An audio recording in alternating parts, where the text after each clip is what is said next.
Haal kop by die blitsflits. Okay. Kom op nou.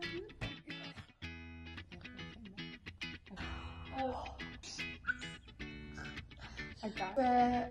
Wag, moet ek die vorige een begin?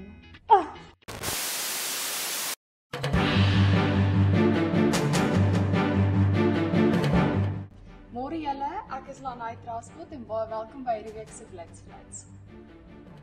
So met die intrapslag hierdie week lees ons oor die werksomhede wat volg na die AKV.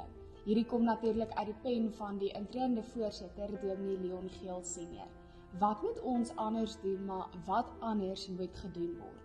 Gaan lees gerus meer in die blitsbos van hierdie week oor hoe ons as gelowiges saam kan werk.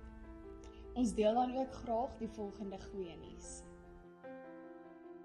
Professor Tanya van Wyk het 'n deeltydse beroep ontvang na die Nederlandssprekende gemeente wat sy aanvaar het. Asook het Dominee Kathleen Smith 'n beroep na gemeente Kaapstad deeltyds ontvang. Die kerk wens julle seën en voorspoed toe op hierdie nuwe lewenspad. So ons is ook baie opgewonde en dankbaar saam met gemeente Potchefstroom Suid wat vanjaar hulle 70ste bestaanjaar vier op die 26ste Oktober. Maar dis nie al nie. Gemeente Rustenburg Suid vier hulle 60ste bestaanjaar vanuit die kerkgebou ingewy is op die 9de November. Maar weet jy hoe oud is jou kerk? Komment hieronder dan kyk ons 'n bietjie.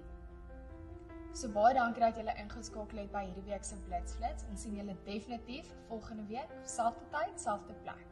Kom ons sluit ons af met 'n gebed.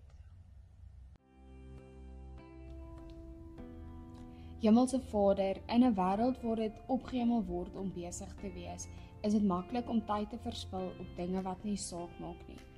As ek nie versigtig is nie, kan ek afgestomp raak of myself uitbrand, omdat ek nie genoeg ruimte laat om elke dag in U teenwoordigheid rus te vind nie. Ek het U hulp nodig om my denke en lewe te verander. Ek het U hulp nodig om tyd te maak om te rus. Help my om U elke dag op te soek. Ek wil net by U wees. In die naam van Jesus. Amen.